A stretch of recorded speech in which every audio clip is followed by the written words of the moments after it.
Assalamualaikum warahmatullahi wabarakatuh. Bagaimana nih teman-teman setelah mendengarkan lagu tersebut? Kita jadi pengen cepat sekolah offline ya. Semoga corona cepat berakhir dan kita dapat sekolah seperti biasa. Amin. Sebelumnya perkenalkan, nama saya Lutfi Andisa dengan NIM 1917405136 dari kelas 5 PGMIC. Di sini kita akan belajar tentang keterampilan berbahasa menulis. Sebelumnya, kita harus tahu apa sih keterampilan berbahasa menulis itu? Keterampilan menulis merupakan salah satu dari 4 aspek keterampilan berbahasa yang memiliki kedudukan yang sangat penting dalam pengajaran bahasa dan sastra Indonesia. Apa sih itu menulis? Menulis adalah suatu aktivitas komunikasi berbahasa dengan menggunakan tulisan sebagai medianya, yang berarti pesan untuk disampaikan kepada pembaca. Menulis merupakan pusat pengaplikasian berbagai pengetahuan yang telah didapat dari aktivitas menyimak, membaca, dan berbicara, kemudian mengalihkannya ke dalam rangkaian kata dan bahasa yang memiliki makna dan tujuan. Poin selanjutnya, bagaimanakah cara mengajarkan keterampilan berbahasa menulis kepada siswa sekolah dasar atau madrasah ibtidaiyah? Yuk kita simak penjelasannya berikut. Berdasarkan jenjang kelas di sekolah dasar dan madrasah ibtidaiyah, pembelajaran menulis dibedakan menjadi dua, yaitu pembelajaran menulis permulaan dan pembelajaran menulis lanjutan atau pemahaman. Yang pertama adalah pembelajaran menulis permulaan. Pembelajaran menulis permulaan ditujukan agar siswa dapat memahami cara merealisasikan simbol-simbol bunyi dan cara menulisnya dengan baik dan benar. Tujuan menulis permulaan adalah agar siswa dapat menulis kata-kata dan kalimat sederhana dengan tepat.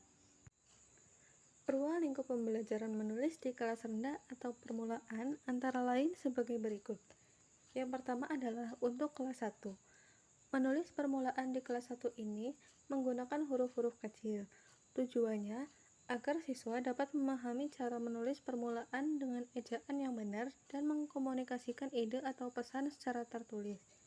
Materi pelajaran menulis permulaan di kelas 1 SD atau MI disajikan secara bertahap, yaitu menggunakan pendekatan huruf, suku kata, kata-kata, atau bisa juga dengan kalimat. Yuk kita belajar mengenal macam-macam huruf.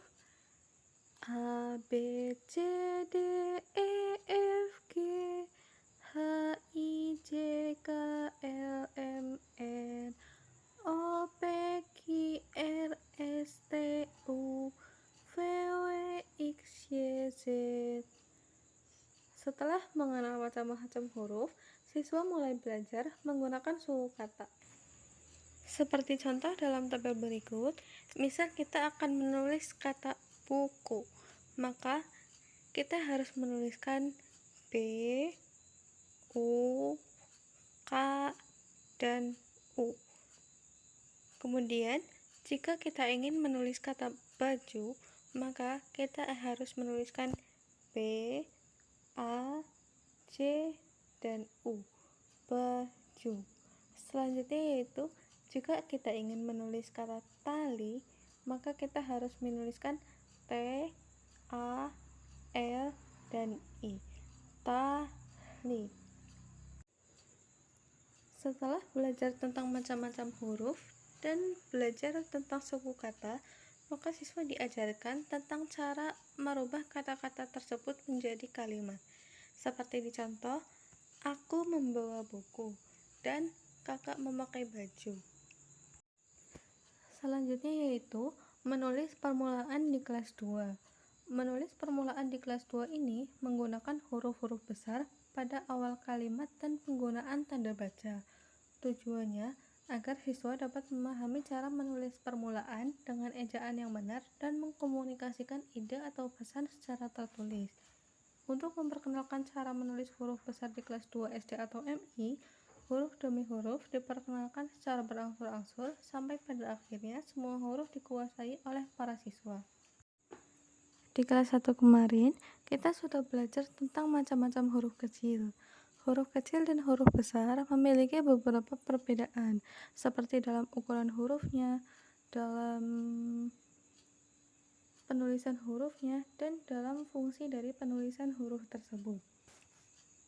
Selanjutnya yaitu belajar tentang macam-macam tanda baca, misalnya pada tanda baca titik, koma, titik dua, dan lain-lain. Contohnya yaitu, aku membeli buku. Ibu memerlukan perabot rumah tangga, seperti kursi, meja, dan lemari. Yang ketiga, saya ingin membeli kamera, tetapi uang saya belum cukup. Selanjutnya yaitu pembelajaran menulis lanjutan atau pemahaman. Pembelajaran menulis ini terdapat di kelas 3, 4, 5, dan 6 sekolah dasar atau madrasah ibtidaiyah. Tujuan menulis lanjut adalah agar siswa mampu menuangkan pikiran dan perasaannya dengan bahasa tulis secara teratur dan teliti. Teknik pembelajaran menulis dalam tingkat lanjut. Teknik pembelajaran menulis dalam tingkat lanjut dikelompokkan menjadi dua, yaitu dengan menulis cerita dan menulis untuk keperluan sehari-hari. Yang pertama yaitu dengan menulis cerita. Teknik ini terdiri atas 6 macam, yaitu dengan menyusun kalimat, memperkenalkan cerita, meniru model, menyusun paragraf, menceritakan kembali, dan membuat cerita.